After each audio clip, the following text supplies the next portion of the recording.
So we want to welcome everybody once again to tonight's webinar on the late October nor'easter. I'm Joe Deli Carpini, the Science and Operations Officer, and joining me tonight is Frank Nocera, one of our lead meteorologists. So we're going to split the presentation. I'm going to talk a little bit about the high winds, and then Frank's going to come in and talk about the coastal flooding. So we'll do a little tag team tonight. So Frank, welcome as always to our webinar. Thank you, Joe. And that was a nice teaser on the. So to get started, just a quick overview. This was a few weeks ago now, but if you remember, we had a rapidly intensifying surface low produced high winds, heavy rainfall, and really dangerous seas, and we'll show that a little bit later for much of southern New England and the coastal waters. So leading into the event, some of the challenges included the wind damage and the associated power outage threat. Always a question of how much wind will mix down to the surface from aloft and how far inland would the high winds extend. That was kind of the primary threat. Secondary were the coastal and marine impacts. We knew we had astronomical high tides. So would the storm surge and the wave action produce coastal flooding? And how would the winds and seas kind of impact our marine partners? So think of things like the Coast Guard and some of the ferry services across the area. And then the third threat was from flooding. Would the rainfall be heavy enough to produce flooding of rivers and streams? It's been pretty wet lately. Or would it just be limited to urban and poor drainage areas? So that threat actually diminished as we drew closer to the event. So we're really not going to get too much into that aspect of it. Turned out to just be more of an urban, poor drainage type flood event. So the first, kind of notification we gave out on social media and on the website was Saturday evening. So think a few days prior. I'm just talking about a general stormy week ahead, and it might be a little hard to see with the white font, but we talked about the potential hazards and the timing, with first round of rain arriving Sunday night, but the heaviest Tuesday, possibly in the Wednesday, and that was really the heart of when this storm occurred, Tuesday night into Wednesday. One thing that we found was very popular, and you may recognize this, was our timeline graphic, kind of spelling out the whole timeline of the storm and all the different impacts. And we kind of find this is an easy way to put it all in one slide. We can share it on social media. People like to share it themselves. Our emergency managers, this is well received by them because they can go ahead and spread the word. So rather than sending a bunch of slides like in a PowerPoint or a PDF, you get it all in one graphic. So, just goes to show the timeline, some limited effects going into Tuesday, but really when we get into these warmer red colors, you see the impacts are really Tuesday night into Wednesday, and then some lingering effects, but overall the storm threat diminishing later in the day on Wednesday. Another graphic that we got a lot of good feedback on was this loop of the wind gusts, kind of showing the timing and the extent of the strongest winds.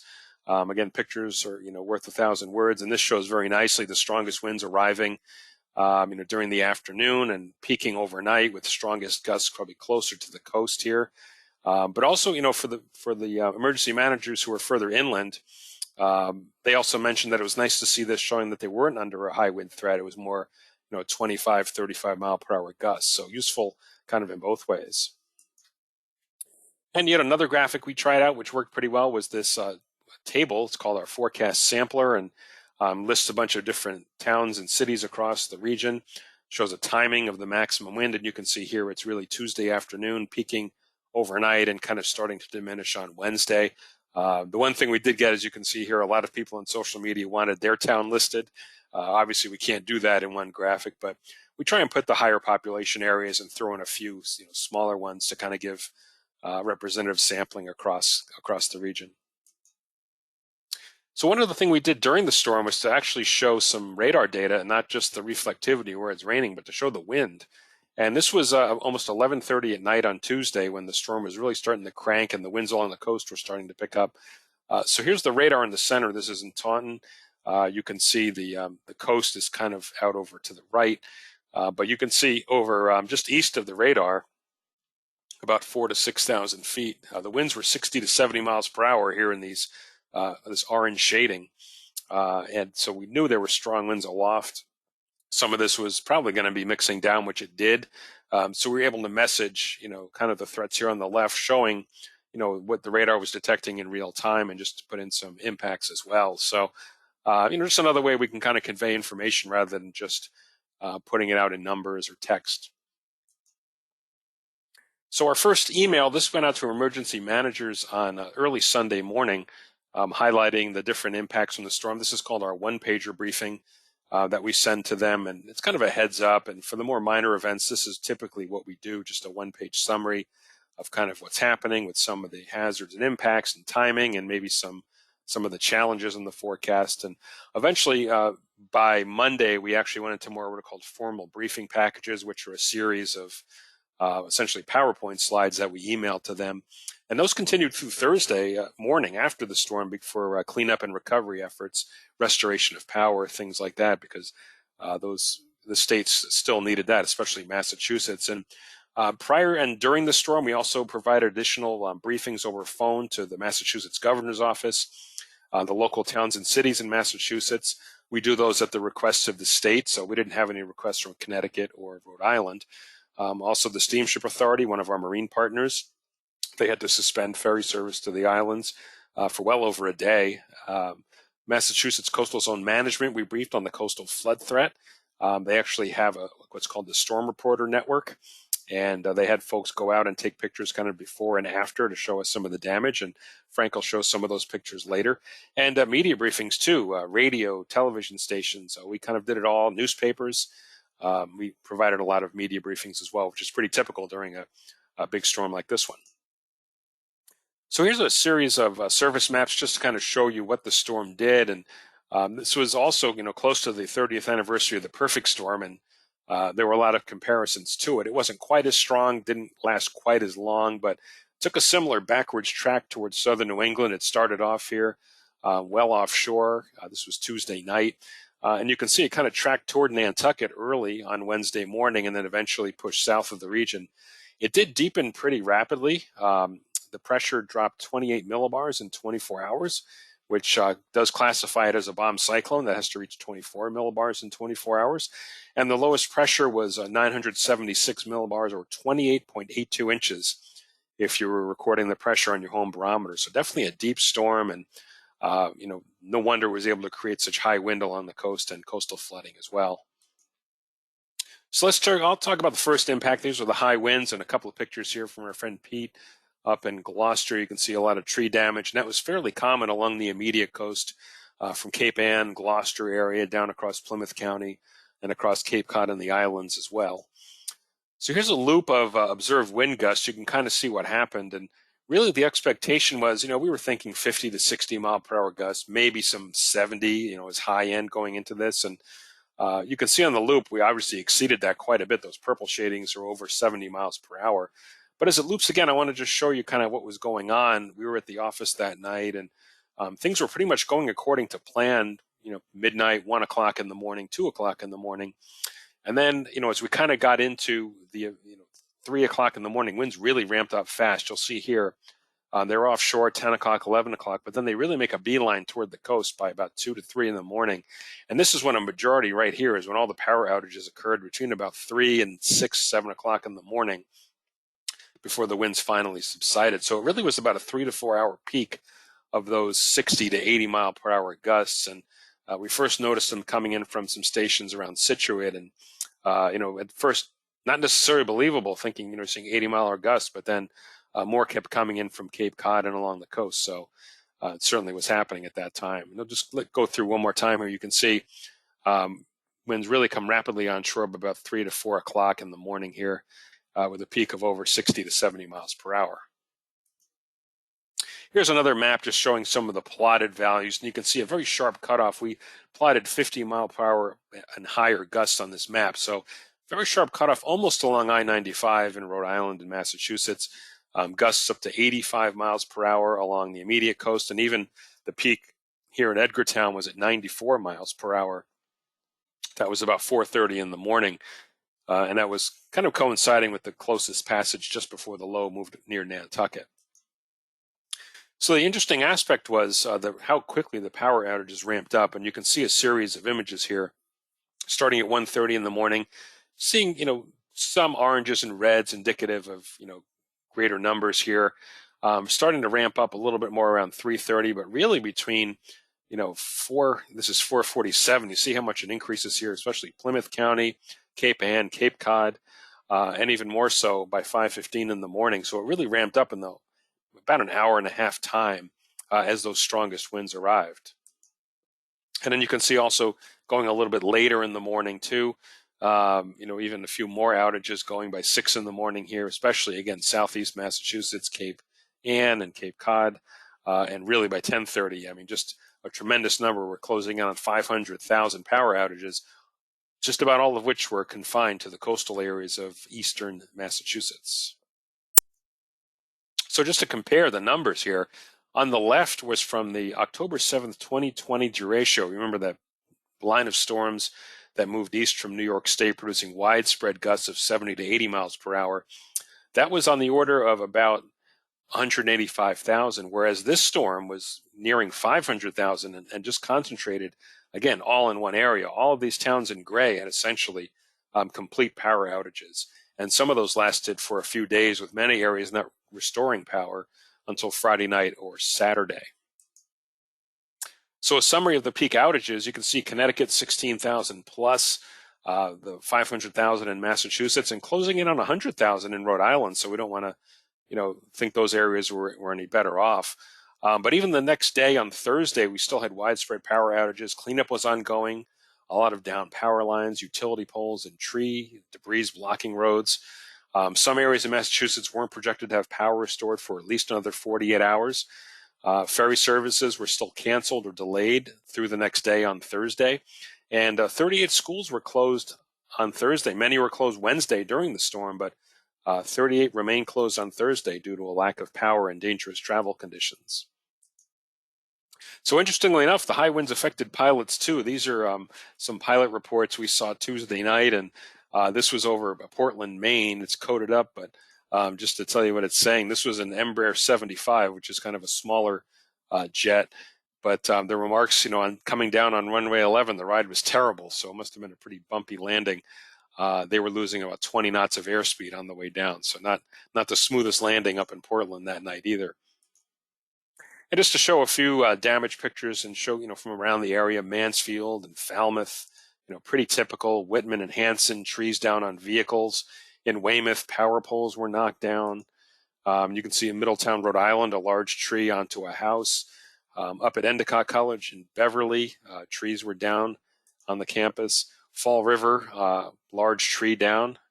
And in Jamestown, too, even some damage to some vessels that weren't moored properly. Combination of the storm surge and the wind knocked a lot of them loose.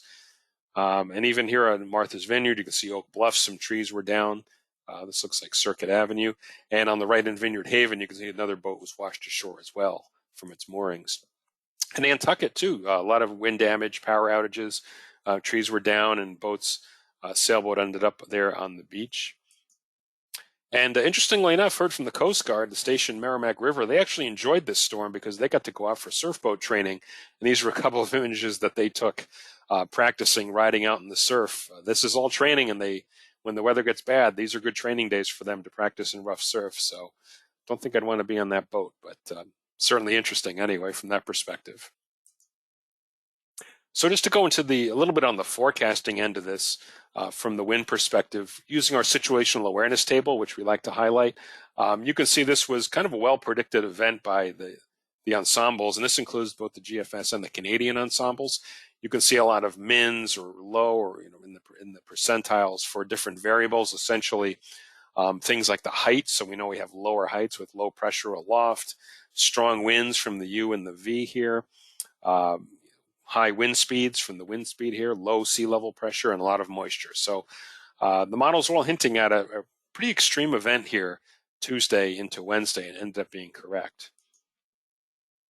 Now, what we use is our national blend of models, and this is a kind of think of every model and kitchen sink kind of thrown in together. Gives us a pretty good basis for the forecast. And you can see it was highlighting the strongest winds along the immediate coast. Again, Cape Ann, Plymouth County, not so much on the Cape at this point. This was about the day before, but also showed the potential for 20-plus foot seas offshore. So what we do is tends to be the basis or starting point for our forecast, and then we dig into the details a little bit deeper, and we can go ahead and adjust as needed. So certainly in this case, that was done for the winds. And you can see here a couple of graphs showing Nantucket, Martha's Vineyard, The observed wind speeds up here at the top, 70 and 62 miles per hour respectively. But notice that for the forecast about 2 days before, notice how these gusts fell out of what was expected from the model, the range, in other words. So we would expect a range somewhere in the yellow for the gusts. It had a max of about 53 for Nantucket, 41 or so for the Vineyard. So kind of fell outside. The timing was also a little bit off. But so this is where we look at other things like our forecast soundings, other model data, and we go ahead and add value to this kind of baseline for our forecast.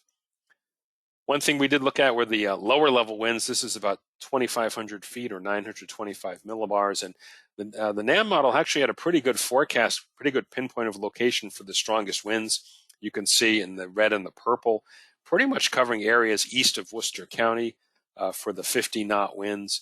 But a max of 85 to 90 knots, which is approaching 100 miles per hour offshore. So again, not all of this will mix down, but most of it, in a typical scenario can.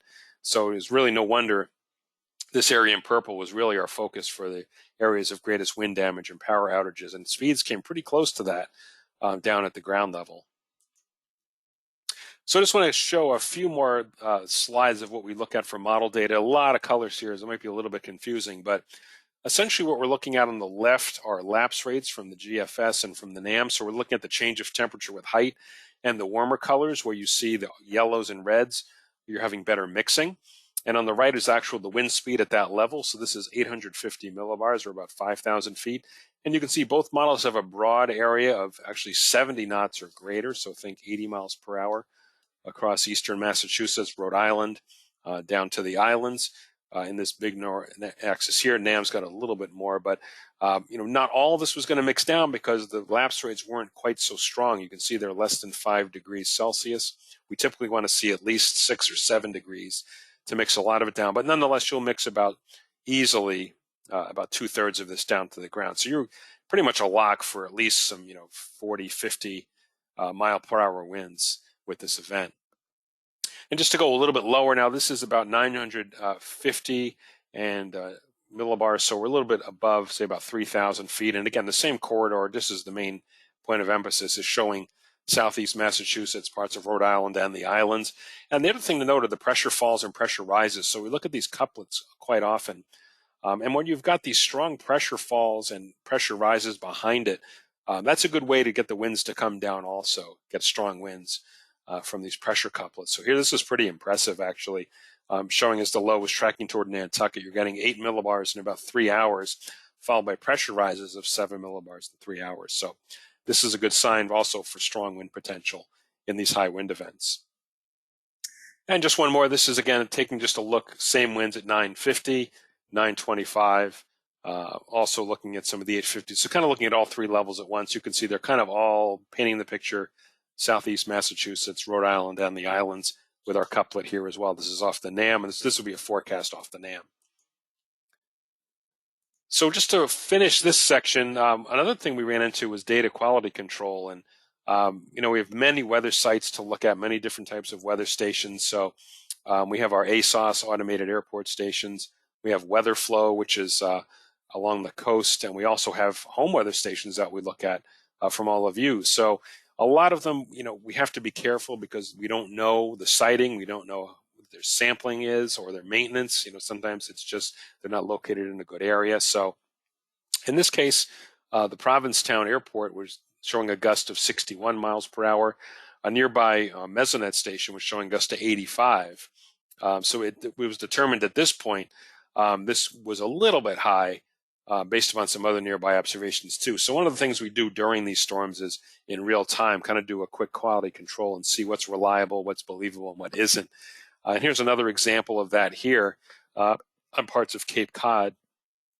We know, for example, that this station here out in Truro always reads a little bit high. It's located out on a bluff.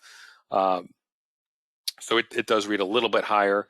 But this one down here is showing only 17 miles per hour. So we know something's, definitely not right there. I'm sorry, this one up here is showing 17 miles per hour in Wellfleet. So we know that that's obviously too low.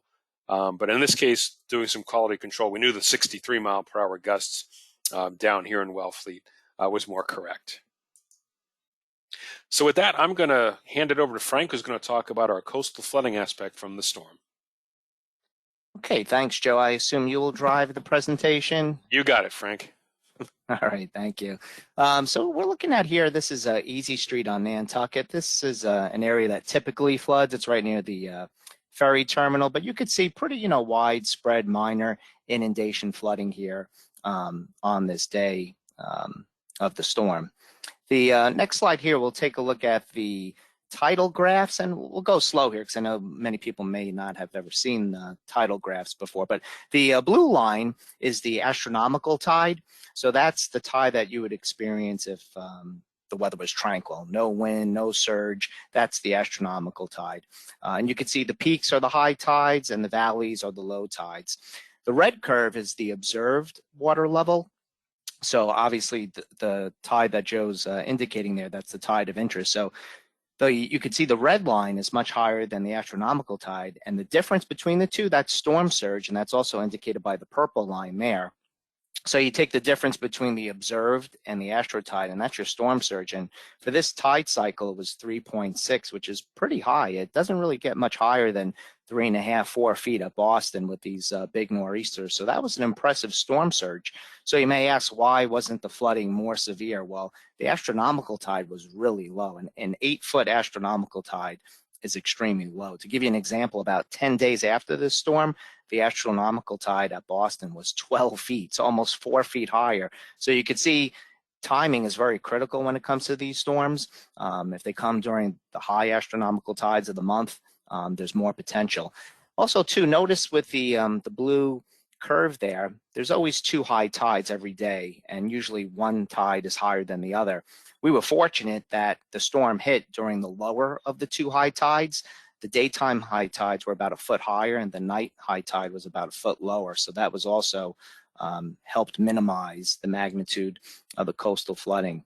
On the chart here on the upper right side here, it says flood stage is 12.5 feet. So you could see how the observed high tide was 11.8 feet. So we were a little bit below the flood stage, almost a foot below. But meanwhile, we still had coastal flooding. And the reason for that is that we had large waves, and we'll show you in some future slides, the large waves contributed to the coastal flooding.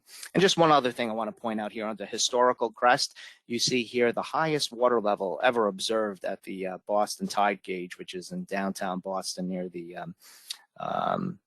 aquarium there. The highest is 15.16. That's the highest water level observed. And that was just a few years ago. That was the January 2018 bomb cyclone. Now, you maybe think when you look at those water levels, that's, what is that, almost 12, that's like over 3 feet higher than this storm. So you would think that bomb cyclone of 2018 was more severe than this nor'easter, but not necessarily true. The surge for that historical 15.16, the surge was only 3.3. The difference is the astronomical high tide was 11.8. So again, the flooding, it all comes down to timing. If the astronomical tides are high, the risk is much higher. So I think we talked enough about that slide. Moving down the coast to Nantucket, you can see everything else applies here. The blue line is the astronomical tide, the red is the observed, and then the purple is the difference between the two. And you can see the surge at Nantucket was impressive, 3.8. That got us an observed tide of 6 feet, which is about a foot above flood stage, and we had minor to pockets of moderate. Could have been worse. If you see the red curve here, the high tide or the greatest surge actually occurred before the astronomical tide. So it occurred a few hours before, and that kind of saved us. Could have been even worse if the strongest wind and surge coincided with the time of high tide. So that was another aspect of the storm that minimized the severity of the coastal flooding. And on the next slide, we're looking at here wave heights at the Georges Bank buoy. The peak wave height was 26 feet, pretty impressive.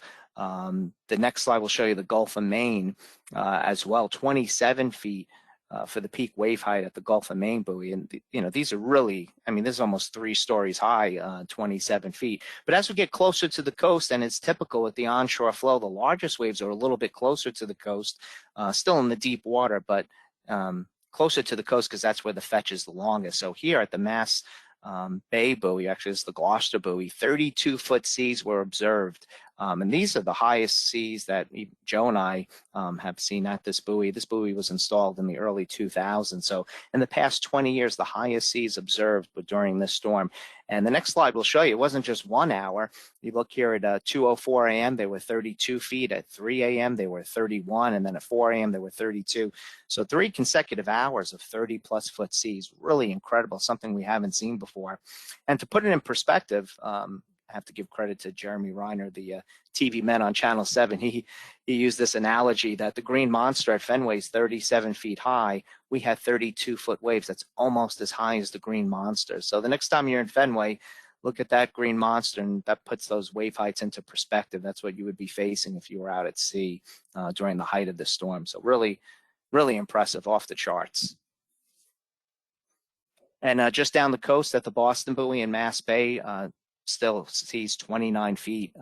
These seas are, just as high as we ever seen in any of the other storms before. So really impressive. And this buoy is only 16 miles east of Boston, which puts it into perspective. Down the coast into Cape Cod Bay, 15-foot seas is the highest that was observed, which is impressive given Cape Cod Bay is not very deep. So it's harder to generate large waves if the water is shallow. And on the next slide, we'll look at Nantucket Sound, 10-foot seas. And according to the ferry captains there, the Steamship Authority, about 10 foot is about the highest seas they've seen on Nantucket Sound. And again, that's pretty impressive given how shallow Nantucket Sound is. So some very large waves right in the inner harbors and bays as well, which contributed to the coastal flooding. And webcams have really been a big help to forecasters. Over the past, 5, 7, 8 years, webcams continue to pop up, and high definition webcams. And they really serve as an extra set of eyes. Here, this is a webcam in Edgartown, and you can see in the top right during the daylight hours, the roads are dry. There's no coastal flooding. But then at the night high tide, you could see there's standing water there, and there's some inundation. And this is actually a tide cycle, one tide cycle before we were even anticipating any coastal flooding. So this could really be a clue if you're getting flooding, a tide cycle even earlier than you thought. A lot of times that water is going to have a hard time evacuating back out to sea. So the next tide cycle could be even impacted greater. And here on Nantucket, this is the North Shore Jetty Beach, and this is at low tide, and there's still, water inundation here. And you may say at low tide, how could that happen? Well, this picture's on the north side of the island. If you have north and northeast winds, that's an onshore flow. And the winds in this storm were 50, 60 knots of wind. That really makes it difficult for that water to escape seaward. And it kind of gets trapped because of the onshore flow just continues to pile up water against the island. So having this amount of water at low tide is really an indication that the next tide cycle could be problematic. And back to Easy Street on Nantucket.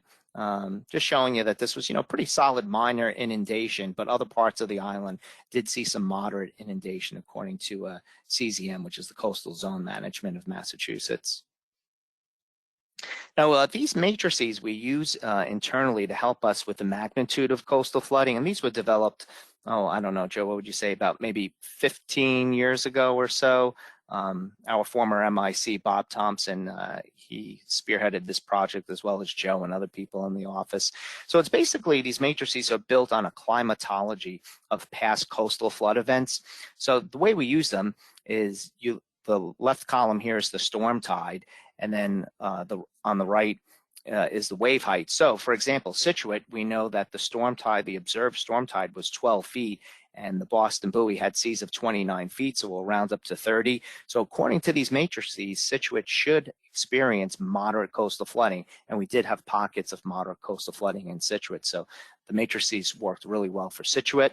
We'll look at some other sites too. Nantucket Harbor. Remember the tidal graph I showed you, the storm tide was 6 feet. The buoy in Nantucket Sound had 10-foot waves. So that gives us moderate coastal flooding, and there were pockets of moderate coastal flooding observed across the island.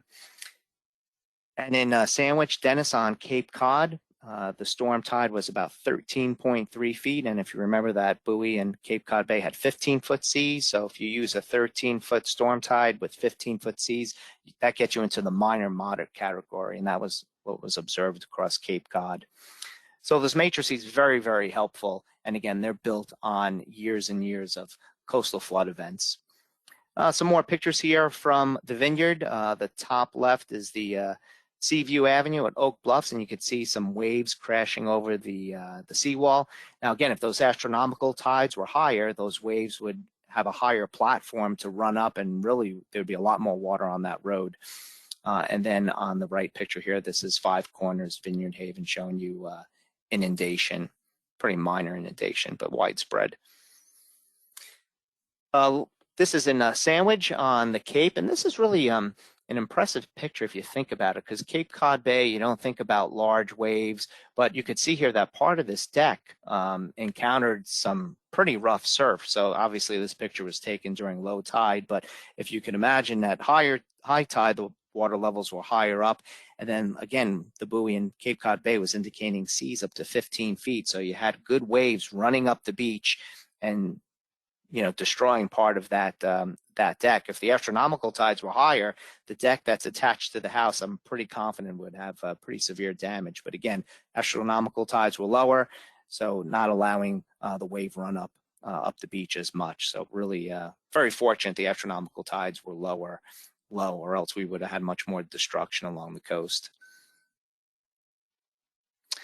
And staying in the Sandwich area here, this is 1 hour before high tide. You can see some decent inundation.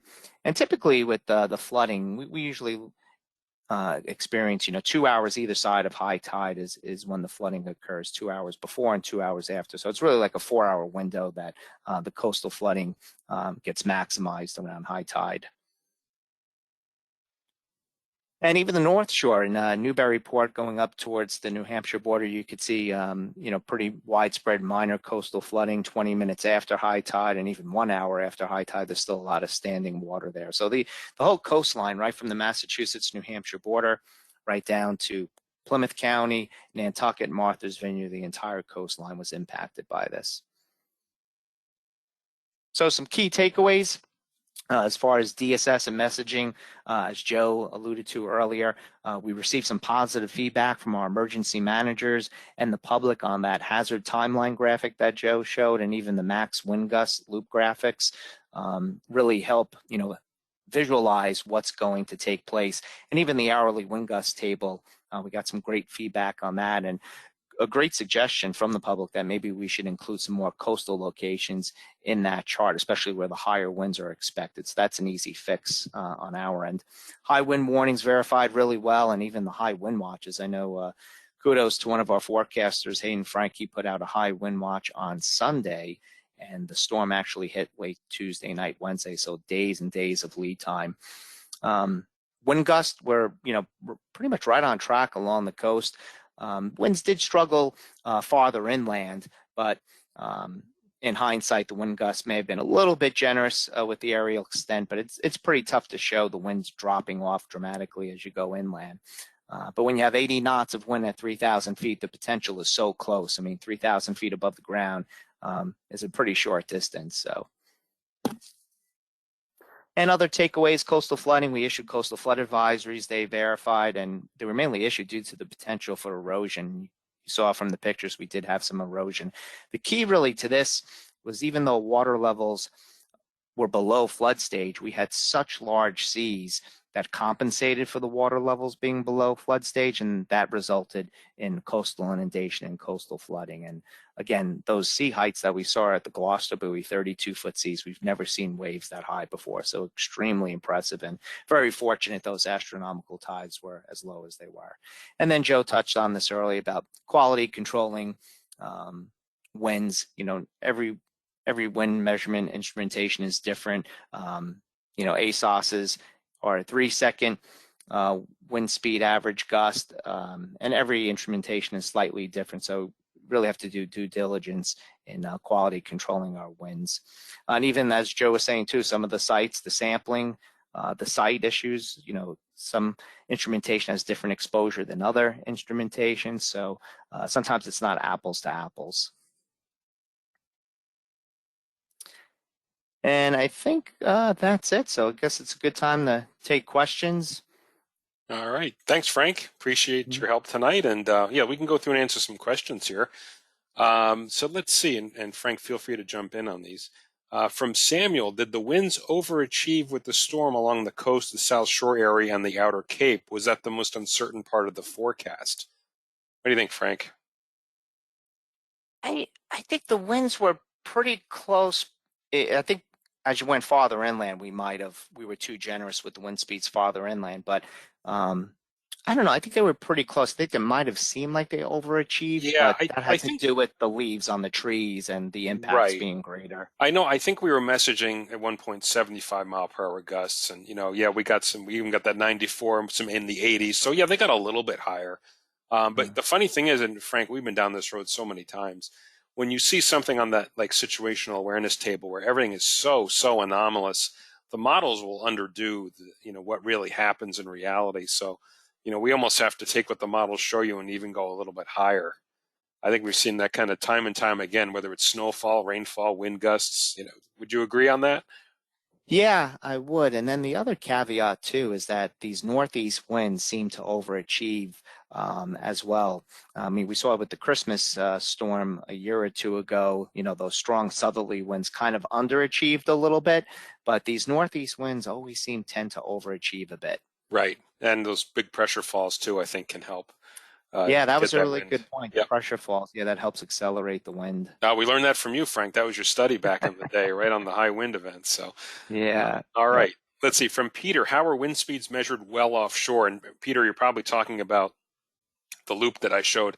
That's actually the baseline for that is from a model. So it's a model field, and then they kind of superimpose observations. So on the offshore areas, it's primarily buoys, some larger ships if they're out there, think like cargo ships. But for the most part, that's a model's kind of estimate over the water as to what's happening. From John, did this storm eventually become Tropical Storm Wanda? Frank, yeah, I believe it did. Several days later. Yeah, I think you're right about that. Out in the Central Atlantic, North Atlantic, Yeah, it was several days later. It did a loop, and yeah, it did form Wanda, stayed well out to sea. So, yeah, John, good thankfully. catch. Good catch. From Skip, our friend Skip on the Cape, how much impact did the saturated soils from a wet summer have on power pole damage? I mean, it might have had some, but I think the bigger component was the fully leaf trees, given that the foliage was a little bit behind schedule this year because how warm it was. I think that was a greater contribution. Yeah, and actually, the Cape had gotten quite a bit of rainfall by that point too, to kind of alleviate the drought. So, yeah, probably to some degree it did. I think probably more on the trees than the power poles. But yeah, that's probably a good catch there, Skip. We would agree with you on that. Let's see from Carrie. How did the lapse rates in this nor'easter differ from the perfect storm or the blizzard of '78? Oh, Carrie, good question. We don't have. I don't think we have the lapse rate information, Frank, from that. I'm not sure. Yeah, I mean, I guess you could compare it a little bit to to the perfect storm because it's the same month, but the blizzard of 78, the ocean temperature is different, and no leaves on the trees, so maybe there's a little bit more in common with the Halloween, the perfect storm of 91. Right. Yep. Good point. Let's see. From Faris, thank you. Oh, thank you for these seminars. Great info. He wants to know about the YouTube channel, where are these posted. So it's the NWS Boston YouTube channel. You can just search NWS Boston, or if you go to our homepage, weather.gov/Boston, go all the way down to the bottom, and there's a link to YouTube, so you can find that there. Let's see. We have a quick question. Okay, the tide height. How is the tide height monitored? It says every 6 minutes. Does it mean that it samples once in every 6 minutes, or is it an average of multiple samples over a 6 minute period? So this is from Giban. He says if it's a single sampling in every 6 minutes, there's a chance of missing the highest wave and tide. So Frank, offhand, do you know that? I don't. I I I thought the 6 minute was it's being transmitted every 6 minutes. I never thought about the yeah. sampling. Yeah, I want to say you're correct. It's transmitted every 6 minutes. I don't think it's an average. I think it's maybe it's got to be like a 1 minute. But uh, That's a great yeah, question. Shivan, if you want to follow up with me on email, that's fine. We can look that up for you. Yeah, good question. Let's see. Oh, Jonathan's here tonight, Frank. Says thank you. Hi, Jonathan. Uh, Good to see you back. Jonathan Byrne. All right, from Kevin, do the models exactly pinpoint the best couplet of low pressure center and the mixing of the strong winds from the lowest layers? And how do forecasters adjust to these challenges? So does the model pinpoint the best couplet of the low, of where the low is, and the mixing of the strong winds from the low layers, I guess he's saying. Yeah, I mean, I guess, I mean, as we know, Joe, the challenge is, some models mix too much, like the GFS, the NAM doesn't mix enough. So, taking the average, Yeah, sometimes help. and I would say, They all, we look more at the soundings too over the areas. It doesn't, yeah, it's not, even if it has the low track and shows where the strongest winds are, like I showed, it's not going to tell you how much is going to mix down just looking at that. Um, you're probably looking at forecast soundings and a little bit of probably past experience, I would say, Frank. yeah, and I agree. The forecast soundings are really, really important and valuable. All right, let's see. From Michael, can we speak to the synoptic conditions that help to intensify these westward moving lows? So blizzard of 78, Halloween storm, Sandy, and this recent nor'easter all seem to intensify as they approach from the east. Interesting. Well, I think you made the comment, the observation, Joe, and I think Rob, touched on it, Rob Megnia in his discussion, that it was really, like three pieces of jet energy that came together to close this thing off. And then downstream there was blocking, which helped have the system retrograde. But I think it was those three pieces of jet energy that really contributed to the bombing of it. Right, and yet, so usually you have some sort of low closing off to our west with these types of storms, and I was like Frank said, a big block to the east, so it can't go anywhere, it can't move out to the east, and the block will sometimes push it back westward. So yeah, it's usually at least a couple of features, if not three different features, kind of at the jet stream level that lead to that. So I hope that helps explain it, Michael. From Tom, why did the rain underachieve in forecast amounts for the North Shore? Oh yeah, we didn't really talk about the rainfall too much. It was a lesser threat. Still some good amounts though. I mean, I think we had widespread, 1 to 3, even some 4s, as I recall. I'm trying to remember. Yeah, and I think the heavier rain was inland, where there was maybe a little bit of upslope component to it, and maybe not as much on the North Shore. Yeah, yeah. The coastal areas definitely got less than just a little bit inland from this. So yeah, it's just sometimes the placement of the banding of the heaviest rain, like we do with the snowstorms too. Where's the banding going to set up? So that's kind of it. Let's see, from Aaron, in the middle of a fast-moving storm. Um, let's see. I'm trying to see where the question is. In the middle of a fast-moving storm. Oh, did I miss? Hang on. Oh, okay. Sorry, I missed part of the question. Quality control for observation seems important, but how do you, in the middle of a fast-moving storm, or is this a process or a skill you're prepared for? So in other words, how do we do QC during a storm, I think was the question. So what we do is we rely on those ASOS units, which are the Weather Service, FAA owned, they're maintained, cited. So we kind of know those are kind of the benchmarks, but we also have other sensors. Weather flow is one that's we know is maintained and cited properly. So then we take, we say pretty much everyone else's weather stations too that send data, and we can compare that to these other systems and kind of get a good sense of whether they're reliable or not. I remember in the middle of the night, Frank, there were a bunch of gusts coming in like 105 miles per hour, and we knew that just was not reality. And those were due to some sampling issues more than anything else. But yeah, it's kind of, I guess, on the fly we do that, just to kind of make sure we get, the reports correct, the ones that we send out on the listings. Frank, you have any comment on that?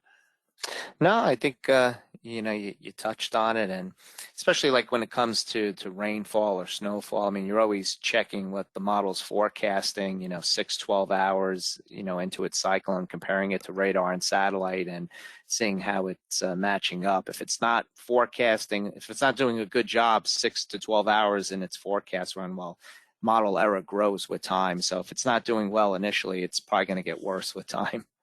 Correct. All right. A couple more questions here, and then we'll get to our briefing. From Liv, very tight pressure gradient help with the strong winds. Yes, that's correct. So that's another reason when you have a very tight pressure gradient or change in pressure over a short distance, that leads to greater wind speeds. So that is correct. Very good. Another one from Aaron, was this a system that started in the Caribbean or came in from the West? And Frank, I believe it came in from up in the Gulf of Maine, actually, so the Canadian Maritimes. Is that correct? The Yeah, I origins? believe so. Yeah. So that was actually one that started up north of us and came back westward, as opposed to coming from the west or the south. Question from Matt. Did any school districts reach out to you regarding potential impacts beforehand in anticipation of possible school closures, like they might do in a snowfall scenario? Matt, we don't reach out to them directly. What we do is we brief the state, and the state funnels the information out to the school districts and the towns as well, like DPW and things like that, because usually it's a combined decision for the town. So they get their information through the Commonwealth of Massachusetts, who we provide. But they're also welcome to call us too. So occasionally, I think, Frank, it probably happens more with snowstorms, but we'll get some calls sometimes from superintendents, 3, 4 in the morning, just saying, is everything on track and what are our expectations? But yeah, in this case, it was provided, handed down from us by the state. Let's see, from Michael, and this is a tide question, Frank. Can you repeat the record high tide info in Boston, record storm surge? So that was the bomb cyclone of January 4th, 2018 was the highest tide. The storm surge was a different storm, and I'm trying to remember which one. Didn't we have want to say almost a 5 or 6 foot surge on a storm that came in at low tide?